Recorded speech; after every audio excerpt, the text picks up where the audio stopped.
नृत्य की दुनिया में कर कुछ ऐसा, दुनिया करना चाहे तुम जैसा। नमस्कार, मैं वंदना भार्गव आपका अपने इस संगीत वंदना यूट्यूब चैनल में स्वागत करती हूँ।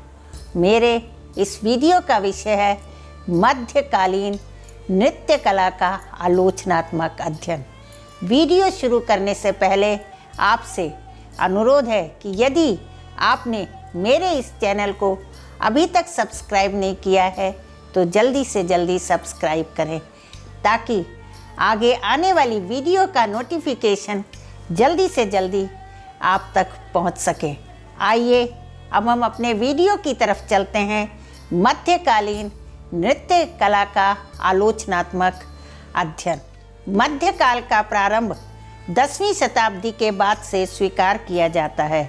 10वीं शताब्दी से ही भारत पर विदेशी लोगों के निरंतर आक्रमण प्रारंभ हुए। मोहम्मद गौरी और गजनी के बाद 12वीं शताब्दी में बाबर ने भारत में पदार्पण किया और वह ऐसा जमा कि मुगल शासकों ने 17वीं शताब्दी तक देश पर अपना अधिकार जमाए रखा। मुगल शासक अपने साथ भिन्न भिन्न प्रकार की संस्कृति लेकर आए थे।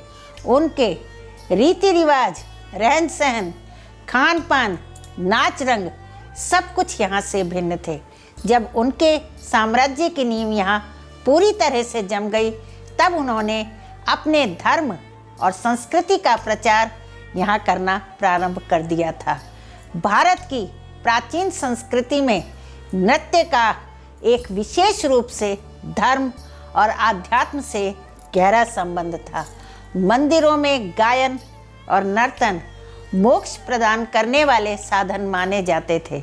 मध्यकाल में उसकी वृत्ति धीरे धीरे दर्शन और आध्यात्म से अपना संबंध तोड़कर विलासोन्मुखी होने लगी। मुगल शासकों के हरमों के लिए ईरान और काबुल से कुछ नर्तकियां प्रारंभ में बुलाई गईं।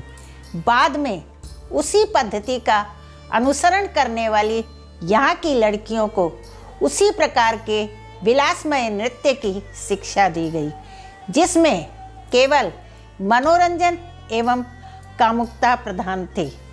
मुगल शासकों के साम्राज्य स्थापित हो जाने के बाद भारतीय नृत्य कला पर उसके दो प्रमुख प्रभाव पड़े। प्रथम तो यह कि भारतीय नृत्य का संबंध दर्शन और धर्म और आध्यात्म से विच्छिन्न हो गया। दूसरा यह कि उसमें श्रृंगारमयी प्रवृत्ति का समावेश हो गया। इन दोनों परिवर्तनों के फलस्वरूप भारतीय नृत्य परंपरा अपने शुद्ध रूप में ना रह सकी।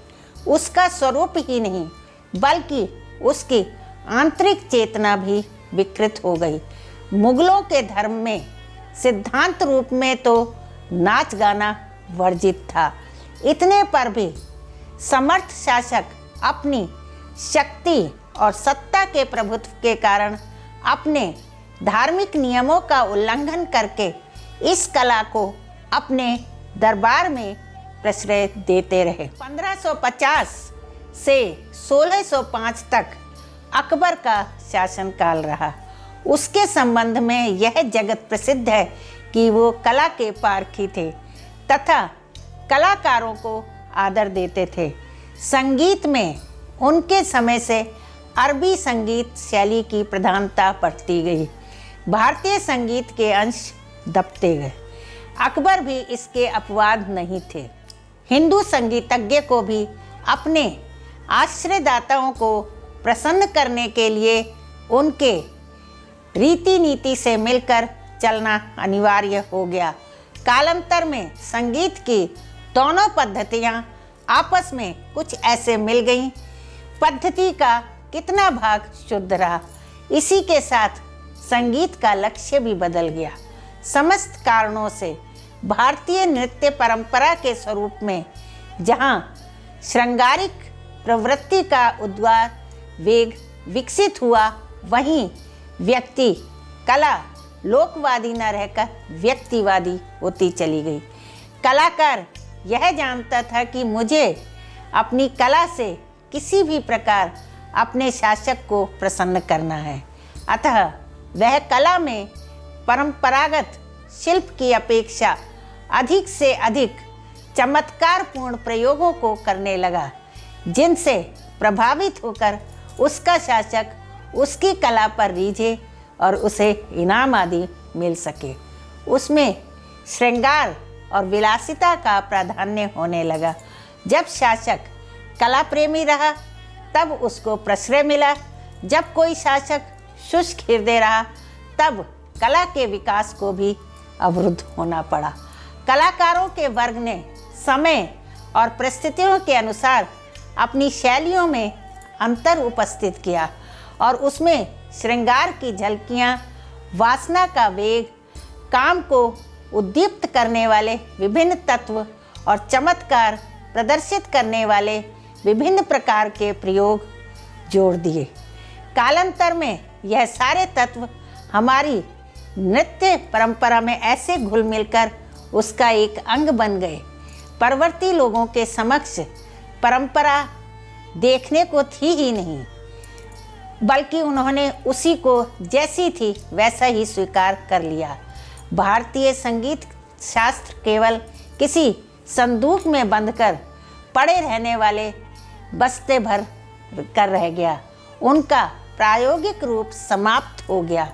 अंतिम शासक के रूप में बहादुर शाह जफर का नाम आता है। बहादुर शाह जफर नाम से शायरी किया करते थे। इनके दरबार में कुछ दिनों तक संगीतज्ञों का जमघट रहा। उत्तर मध्यकाल में संगीत नृत्य की स्थिति अनेक घात प्रतिघातों और परिस्थितियों के वैषम्य को सहन करती हुई आगे बढ़ी। नृत्य की शुद्ध परंपरा वैष्णव भक्तजनों के बीच ब्रज के रास के रूप में कुछ अंशों में तब भी सुरक्षित बनी रही, किंतु नृत्य परंपरा को तो अनेक विजातीय तत्वों से समझौता करना पड़ा। मुगलों के शासनकाल में भारतीय नृत्य कला को बहुत बड़ा आघात पहुंचा।